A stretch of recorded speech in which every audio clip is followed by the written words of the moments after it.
40వ అధ్యాయము,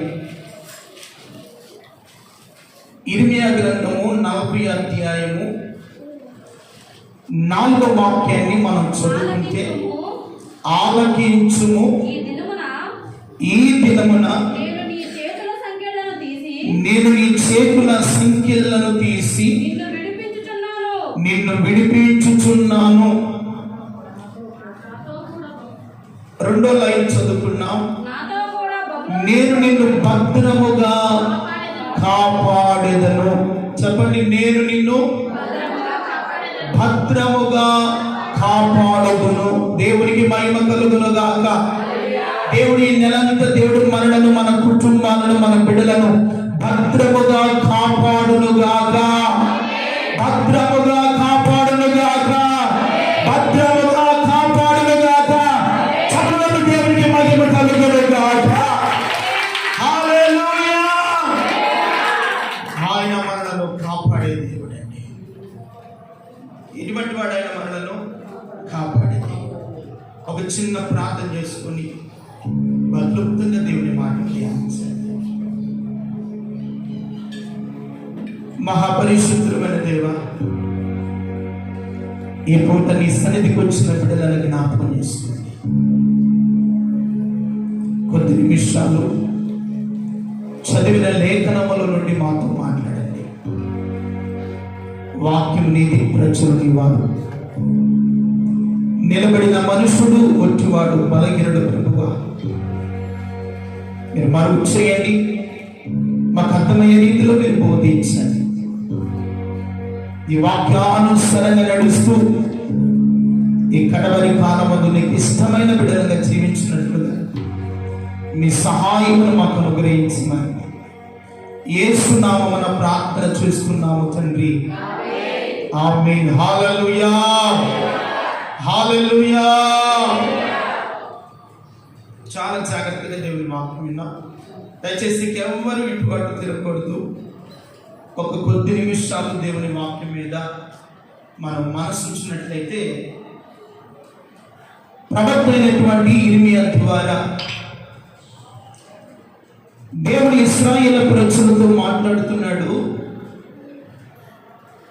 ఆలకించుము, ఈ దినమున నేను నీ చేతు సంఖ్యలను తీసి నిన్ను విడిపించుచున్నాను. ఏ సంఖ్యలు? నీ చేతి సంఖ్యలను తీసి నిన్ను విడిపించను. ఈ రోజున సాతానుడు సంఖ్యలలో మనం ఉన్నాం.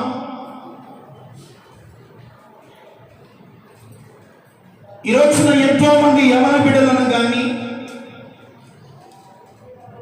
ఎంతో మంది జీవితాలను సాతానుడు సంఖ్యలు వేసి వారిని బంధించి ఉన్నాడు.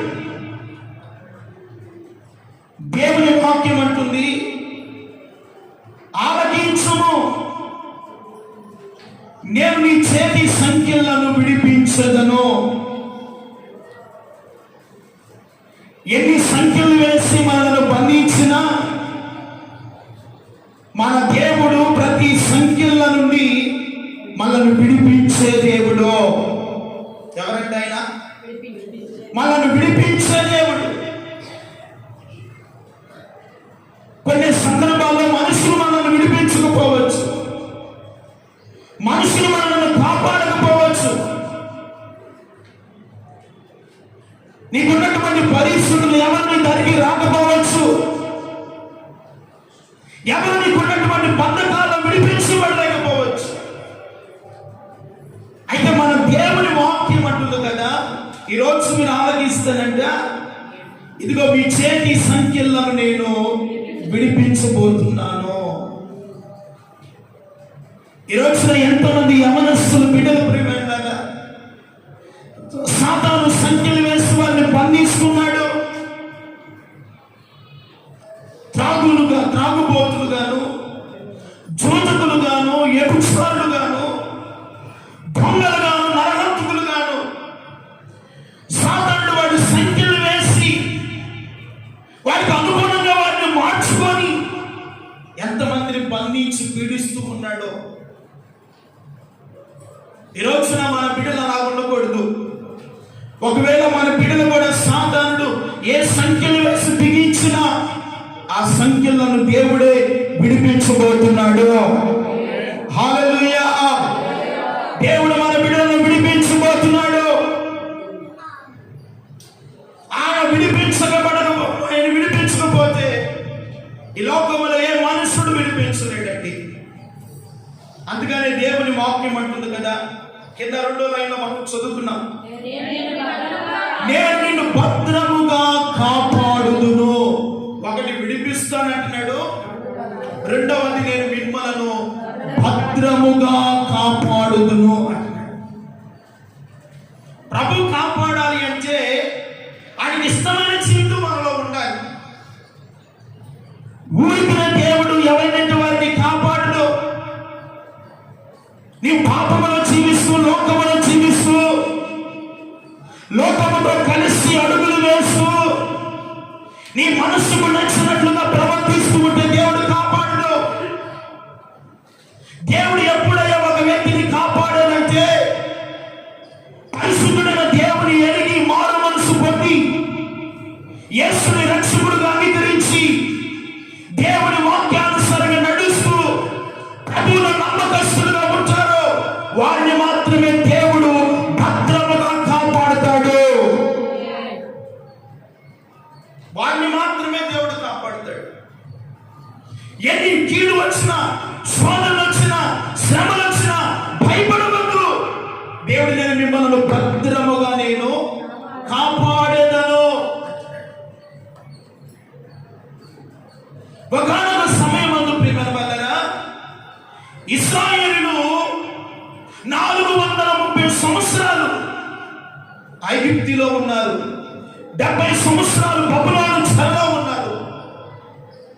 అలాంటి జీవితము జీవిస్తున్నటువంటి ఇశ్రాయేలులను దేవుడు అనేక మంది సేవకుల ద్వారా, అనేక మంది ప్రవక్తల ద్వారా వారికి దేవుడు ఆజ్ఞాపించినటువంటి విధుల నిర్మాణం చొప్పున ఇశ్రాయేలును నడిపిస్తున్నటువంటి ఆ దినాలలో ఇశ్రాయేలు కొంతకాలము దేవుని వెంబడించిన వారిగా ఉన్నారు, దేవుని ప్రేమించిన వారిగా ఉన్నారు, దేవుని వాక్యానుసారంగా నడిచిన వారిగా ఉన్నారు. ఇలాగూ సంవత్సరాలు, నెలలు, దినాలు గడుస్తున్న కొలది పూర్తిగా దేవుని మర్చిపోతూ వచ్చారు. ఎవరిని మర్చిపోతూ వచ్చారు? దేవుని మర్చిపోతూ వచ్చారు. దేవుని వాక్యాన్ని ధిక్కరిస్తూ వచ్చారు. ప్రవర్తన మాటలు వినకుండా వచ్చారు. కనుక దేవుడు వారిని శిక్షకును, శాపానికి, రోగమునకును, దరిద్రతకును, నాశనమునకును ఇశ్రాయేలు దేవుడు అప్పగించడానికి గల కారణము ఇశ్రాయేలు ప్రారంభములలో దేవుని వెంబడించారు, కానీ కాస్త కొన్ని దినాలు వెళ్ళకుండే దేవుని మీద ఉన్న ప్రేమ తగ్గుతూ వచ్చిందండి. ఈ రోజున మనము కూడా రక్షింపబడిన తొలి దినాల్లో ఉన్నటువంటి ఆ ఆసక్తి, ఆ ప్రార్థన జీవితము, ఆ వైరాగ్యము, ఆ తీర్మానము, ఆ తెగింపు రాను రాను ఏమైపోతుంది? తగ్గిపోతుంది. ప్రార్థన చేయలేకపోతున్నావు, వాక్యాన్ని చదవలేకపోతున్నావు, పరిశుద్ధతను కాపాడుకోలేకపోతున్నావు, దేవుని చిత్తాన్ని గ్రహించలేకపోతున్నావు.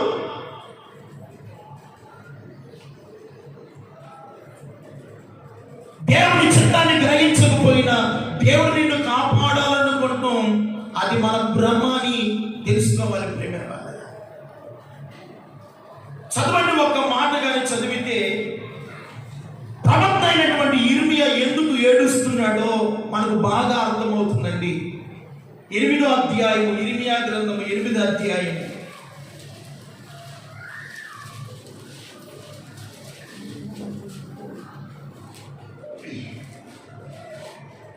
ఇర్మియా గ్రంథము 8వ అధ్యాయం 18వ వాక్యాన్ని చదువుతున్నాం. నా గుండె నాలో సమ్మసిల్లుచున్నది, నేను దేని చేత దుఃఖోపశాంతి నొందుదును. యెహోవా సియోనులో లేకపోయినా యెహోవా సియోనులో లేకపోయినా, ఆమె రాజు ఆమెలో లేకపోయినా, అది బహు దూర దేశము నుండి నా ప్రజల రోదన శబ్దము వినబడుచున్నది. వారి విగ్రహముల చేతను అన్యమైన మాయా రూపముల చేతను నాకేల కోపము తెప్పించిరి.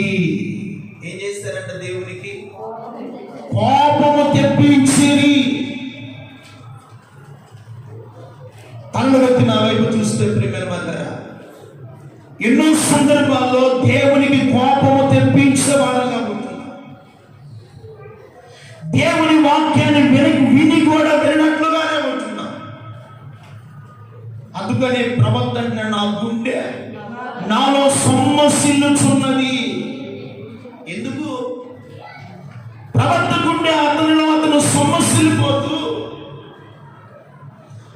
ప్రజల నిమిత్తము ప్రార్థన చేసి ఉండగా, నీవు ఇశ్రాయేలు నిమిత్తము మొర్ర పెట్టినను, ప్రార్థన చేసినను నేను వినను. దేవుడు చంపడానికి గల కారణం ఏమిటంటే, వారు నాకు కోపము రేపుతూ వస్తున్నారు. దేవుడు నిన్ను నీ కుటుంబాన్ని భద్రముగా కాపాడగలంటే దేవుడికి ఎప్పుడు కూడా మన ద్వారా కోపము రేపకూడదు.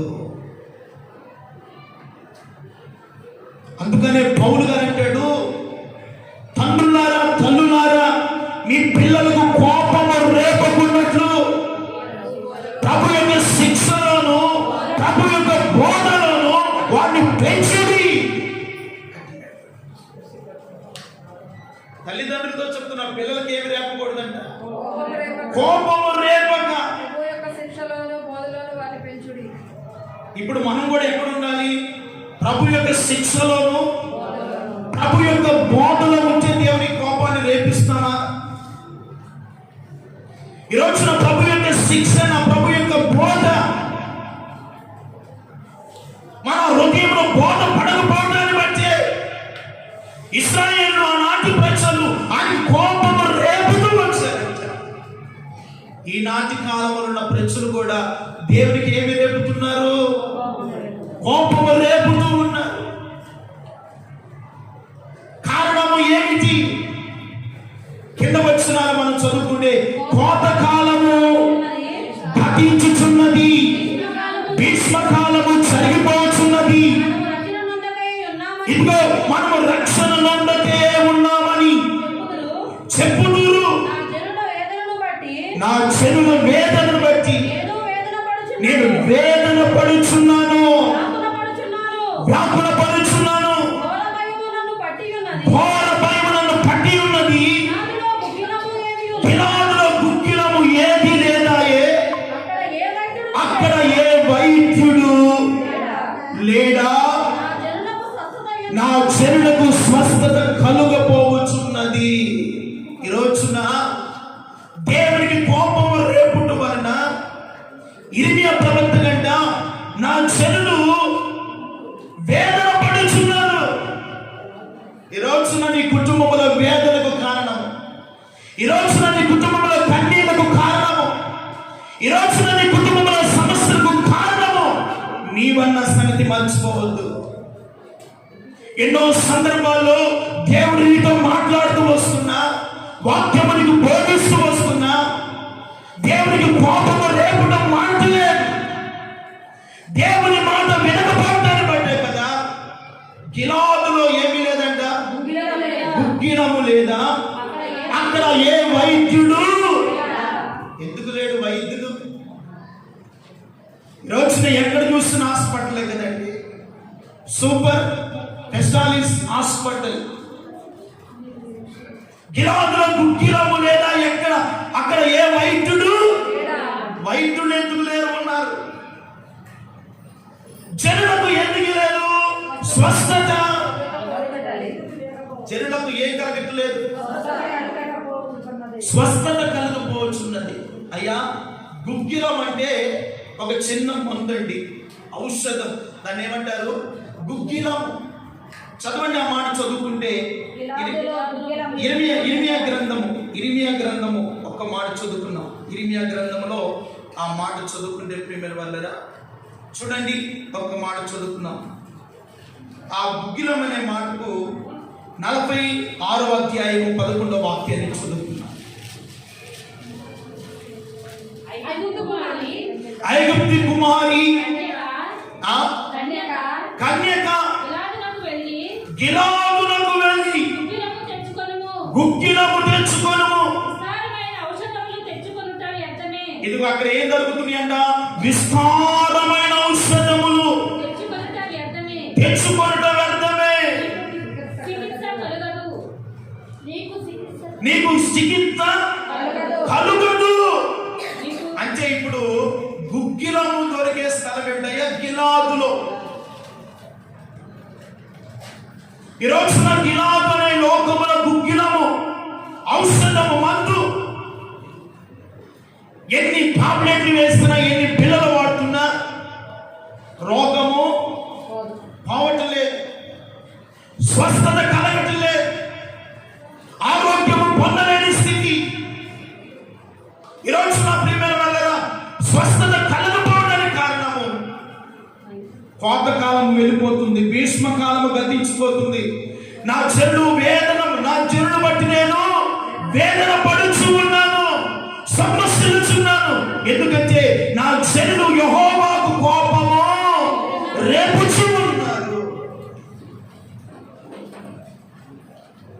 ఈ రోజున నీ రోగానికి వైద్యము, ఔషధము ప్రియమైన వాళ్ళరా ఎన్ని టాబ్లెట్లు వేస్తున్నా దొరకని మందు యేసయ్యలో ఉంది. దేవుని స్తోత్రం చెప్పండి.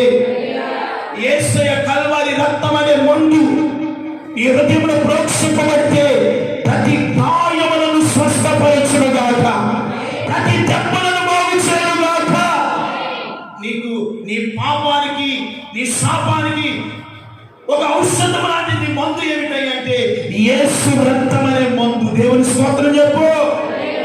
ఆ మందు ఈ రోజున సంగమా నీ మీద నా దేవుడు ప్రోక్షింపు చేయునుగాక, నీకు స్వస్థత కలుగునుగాక, నీ పాపము సంఖ్యల నుండి విడుదల కలుగునుగాక. ఆయన ఔషధం అనే మందు, ఆయన రక్తమే ప్రియమైన. ఎన్ని టాబ్లెట్లు వేసినా, ఎన్ని మెడిసిన్ వారినా దొరకని మందు యేసు రక్తములో స్వస్థత ఉందంట. దేవుని స్తోత్రం చెప్పండి. అందుకని గిలాదులో గుగ్గిలము లేదా అక్కడ ఏ వైద్యుడు లేదా నా జనులకు ఎందుకు స్వస్థత కలగపోతున్నది? ఈ రోజున స్వస్థత కలగపోవడానికి కారణం ప్రియమైన వాళ్ళరా ఒకటి దేవుని కోపము రేపుట, రెండవది దేవుని మాట వినకపోవట, మూడవది దేవునికి వ్యతిరేకంగా చేసే పాపమును బట్టి మానవునికి కలగదు, స్వస్థత కలగదు. అందుకని ఇర్మియా గ్రంథంలో నీ పాపము చేత నేను నిన్ను శిక్షించితిని అంటాడు. ఏమంటాడు? నీ పాపము చేత నేను నిన్ను శిక్షిస్తున్నాను. చదవండి 14వ అధ్యాయం 10వ వాక్యాన్ని చదువుకుంటే, యెహోవా ఈ జనులతో ఈ మాట సెలవిచ్చుచున్నాడు. ఇదిగో తమ కాళ్ళకు అడ్డము లేకుండా తిరుగులాడుటకు విచ్చకు గలవారు గనుక యెహోవా వారిని ఏం చేయాలంట? అంగీకరింపడు. వారి అక్రమ క్రియలను జ్ఞాపకము చేసుకొనును, వారి పాపములను బట్టి నేను వారిని శిక్షించదను అంటున్నాడు. శిక్ష ఎందుకు వచ్చిందంటే చేసే పాపములను బట్టి దేవుని శిక్ష మనకు వస్తుందండి. వింటున్నారా? దేవుని వాక్యాన్ని వింటూ మందిరానికి వస్తూ ఇంకా పాపపూరితమైనటువంటి జీవితము చేస్తే యెహోవా శిక్షకు మనం పాత్రులం అవుతామంట. వారి అక్రమ క్రియలను బట్టి నేను వారిని శిక్షించదను. దేవుడు మనల్ని భద్రంగా కాపాడాలని కోరుతున్నాడు. దేవుని మహిమను మనకి ఇవ్వాలని ప్రభు ఆశపడుతున్నాడు. నీ బ్రతుకు దినములన్నిట కృపాక్షేమములు తోడుగా రావాలి అంటే దేవుని బిడ్డలారా ఒకటే ఒకవేళ మన పాపము వలన మనము శిక్షించబడుతున్నామేమో, మన పాపము వలన మన రోగములు కొట్టబడుతున్నామేమో, మన బలహీనతకు తగిన చికిత్స లేక బాధపడుతున్నామేమో, గిలాదులో గుగ్గిలము లేక జనులు బాధపడుతున్నారు. ఈ రోజున గిలాదు మనకు అక్కర్లేదు. ప్రభువైన యేసు క్రీస్తు మన కొరకు ఈ లోకానికి వచ్చి విలువైన రక్తము నీ కొరకు నా కొరకు 2000 సంవత్సరాల క్రితమే ఆయన కల్వారి శిలువలో చిందించబడిన రక్తము నీ కొరకు నా కొరకు ఎదురు చూస్తున్న చెప్పని దేవునికి మహిమ కలుగునుగా. ఆయన రక్తము ఎదురు చూస్తూ నీ కలిగిన బలహీనతలకు స్వస్థత కలగాలి అన్నా, విడుదల పొందాలి అన్నా, నీ పాపపు సంఖ్యల నుండి విడిపించబడాలి అన్నా ఒక రక్తం ఉంది ప్రియమైన. అది నీ యొక్క బలహీనతకు తగినటువంటి చికిత్స కలిగినటువంటి మందు యేసు రక్తమే. దేవుని స్తోత్రం కలుగునుగా. అందుకని యేసు రక్తము ప్రతి పాపము నుండి కడిగి మనలను పవిత్రులుగా చేయును. యేసు రక్తం మనల్ని ఏం చేస్తుందంట? కడిగి మనల్ని ఏం చేస్తుందంట? పవిత్రులుగా చేస్తుంది. ఈ మాసంలో దేవుని పెట్టారా, దేవునికి కోపం రేపించే క్రియలు చేయకుండా దేవుని వాక్యాన్ని వింటూ వాక్యానుసారంగా నడవండి.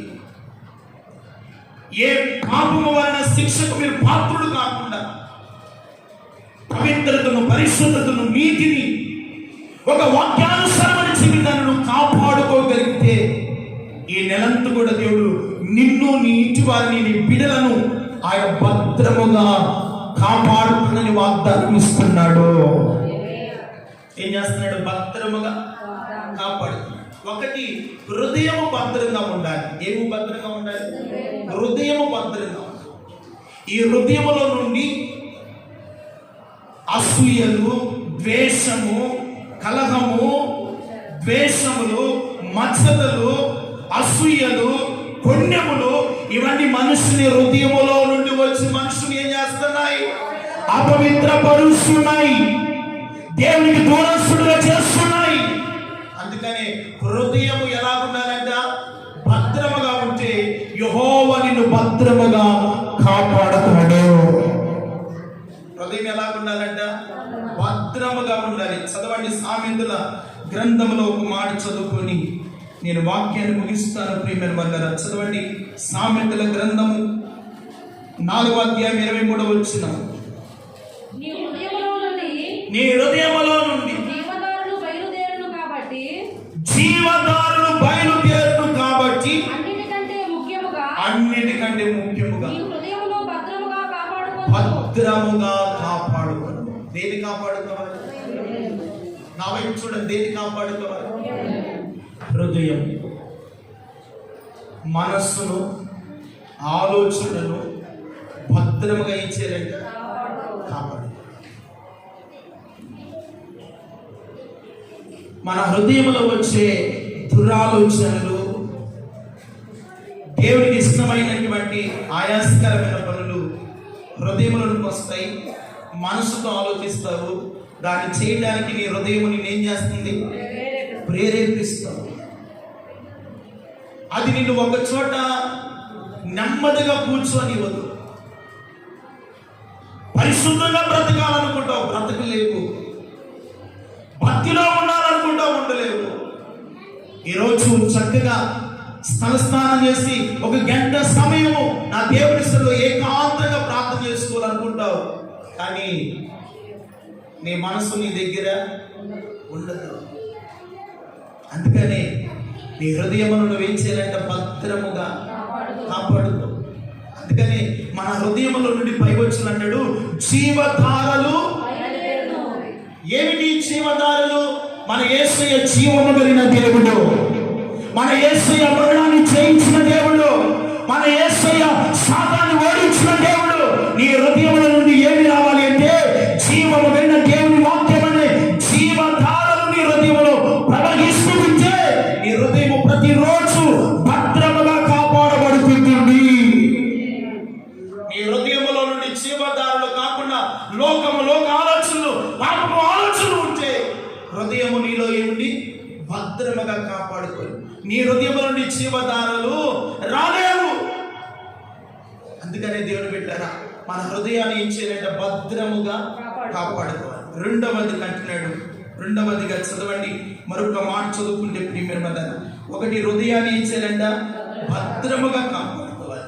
మూడవది నోటిని ఏం చేయాలంట భద్రముగా కాపాడుకోవాలి. నోటిని ఏం చేయాలంట భద్రముగా కాపాడుకోవాలి. సామెతల గ్రంథము 21వ అధ్యాయము 23వ వచనం. నోటిని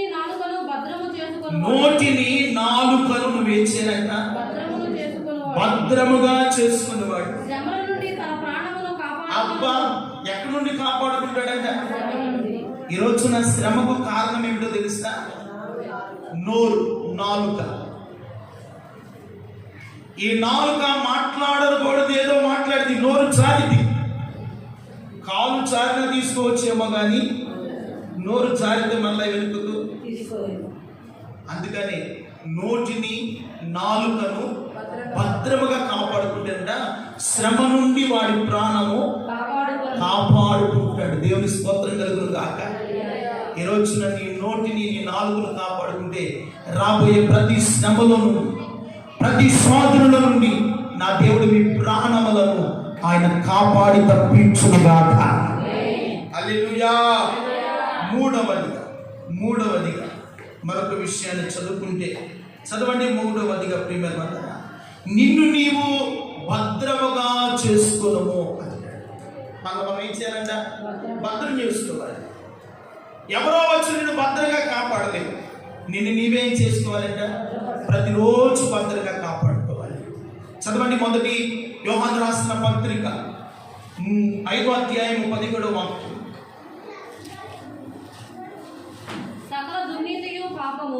సకల దుర్నీతియు పాపము అయితే మరణకరము కాని పాపము కలదు. దేవుని మూలముగా పుట్టిన వాడెవడును పాపము చేయుడని ఎరుగుదుము. దేవుని మూలముగా పుట్టినవాడు తన్ను భద్రము చేసుకొనెను గనుక దుష్టుడు వారిని ముట్టడు. ఈ రోజున యవన బిడ్డలను దుష్టుడు ముడుతున్నాడు. నడి ప్రాయము గల వారిని దుష్టుడు ముడుతున్నాడు. ఎందుకు తెలుసా? వారి జీవితాన్ని భద్రంగా ఏం చేసుకోలేకపోతున్నారు, కాపాడుకోలేకపోతున్నారు. జీవితాన్ని వారి స్వాధీనంలో ఉంచుకోలేకపోతున్నారు. ఆలోచనలు, మైండ్ సెట్ వారిని నిలకడగా ఉండలేకుండా ప్రియమైన వల్ల తుచ్చమైన వాటి కొరకు పరిగెత్తుతూ ఉన్నారు. ప్రియమైన వల్ల చివరికి ఆఖరికి తల్లిదండ్రులకు కన్నీళ్లు మిగిల్చి వెళ్ళిపోతున్నారు. కారణం ఏమిటో తెలుసా? వారి జీవితాల్లో తనను తాను ఏం చేసుకోలేకపోతున్నాడు, భద్రముగా కాపాడుకోలేదు. దేని బిడ్డ, దేవుడి సంఘంలో నిన్ను నువ్వు భద్రంగా కాపాడుకుంటే ఏ దుష్టుడు మిమ్మల్ని ఏం చేయడంట? ముట్టడండి. నీ కుటుంబాన్ని ఏ దుష్టుడు ముట్టడు, ఏ సాతానుడు నీ ఇంట్లో ప్రవేశించడు. అయితే నిన్ను నీవేం చేయవాలంట? భద్రముగా కాపాడు. అందుకనే ప్రభు అంటాడు, నేను మిమ్మల్ని భద్రముగా కాపాడేది. ఆయన కాపాడాలి అంటే హృదయం ఏం చేయాలంట? భద్రముగా కాపాడు. నోటిని నాలుగును భద్రంగా కాపాడు. మూడవది నిన్ను నీవే భద్రముగా కాపాడుకుంటే ఏ దుష్టుడు నిన్ను, నీ కుటుంబాన్ని, నీ బిడ్డలను, నీ కలిగిన సమస్తమును దేన్ని ముట్టకుండా నా దేవుడు నిన్ను భద్రముగా కాపాడడానికి ఆయన కంచి వేస్తాడు. దేవుడి స్తోత్రం కలుగును గాక. కనుక దేవుని బిడ్డలారా, దేవునికి కోపం రేపించే క్రియలు మనలో ఉండకూడదు. ఆయన పరిశుద్ధుడు కనుక, ఆయన నిష్కల్మషుడు కనుక, ఆయన యొక్క జీవము మనలో ఉంది కనుక ఆయన వాక్యానుసారంగా నడవటానికి మనము దేవునికి అప్పగించుకున్నాం. హృదయాన్ని, నాలుకను మనం ఎంత భద్రంగా కాపాడుకుంటామో ఈ నెలంతా కూడా నేను మిమ్మల్ని భద్రంగా కాపాడుతూ మాత్రమే కాదు, ఇదిగో సాతాను వేసిన ప్రతి చేతి సంఖ్యల నుండి నేను మిమ్మల్ని విడిపిస్తాను. ప్రతి పాపం అనే సంఖ్యలలో నుండి మన బిడ్డలను విడిపించునుగాక. రోగం అనే సంఖ్యల నుండి దేవుడు నీ కుటుంబాన్ని విడిపించునుగాక. దరిద్రత అనే సంఖ్యల నుండి దేవుడు మిమ్మల్ని విడిపించునుగాక. అప్పులనే సంఖ్యల నుండి దేవుడు మిమ్మల్ని విడిపించునుగాక. బలహీనతనే సంఖ్యల నుండి దేవుడు మిమ్మల్ని విడిపించునుగాక. ప్రతి సంఖ్యల నుండి విడిపిస్తాడు. ఎప్పుడయ్యా అంటే నాలుకను, హృదయమును నిన్ను నీవు ఏం చేసుకోవాలంటే భద్రంగా కాపాడు.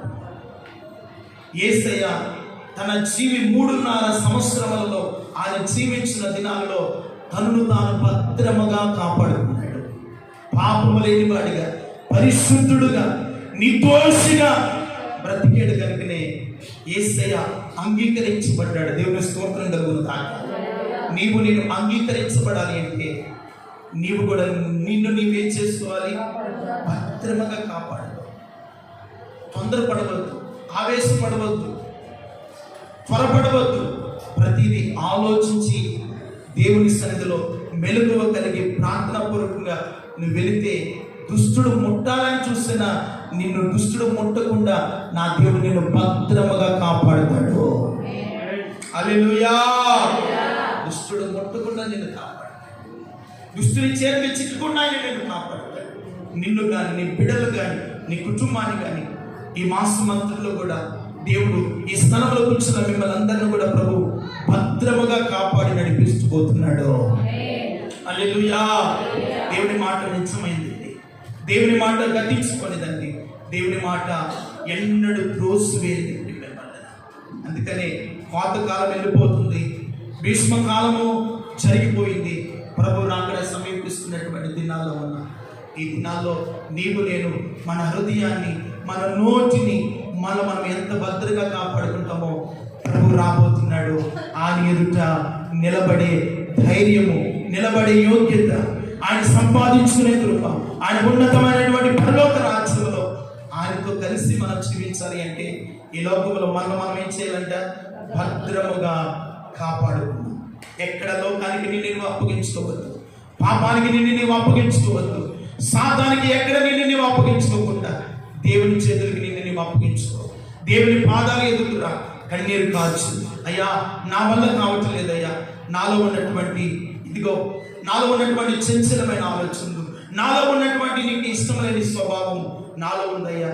నన్ను నేను కాపాడుకునే నన్ను నేను భద్రం చేసుకునే కృప నాకు ఇవ్వండి ప్రభువా. నీ ఆత్మతో నన్ను నింపయ్యా, నీ శక్తిని నాకు ఇవ్వండి ప్రభువా అని అందరూ మోకరించి తల మూసుకొని ఒక చిన్న ప్రార్థన చేసుకున్నట్టయితే దేవుడు మిమ్మల్ని భద్రముగా కాపాడాలని, మిమ్మల్ని కాపాడాలని, మిమ్మల్ని నడిపించాలని ప్రభు ఆశపడుతున్నాడు.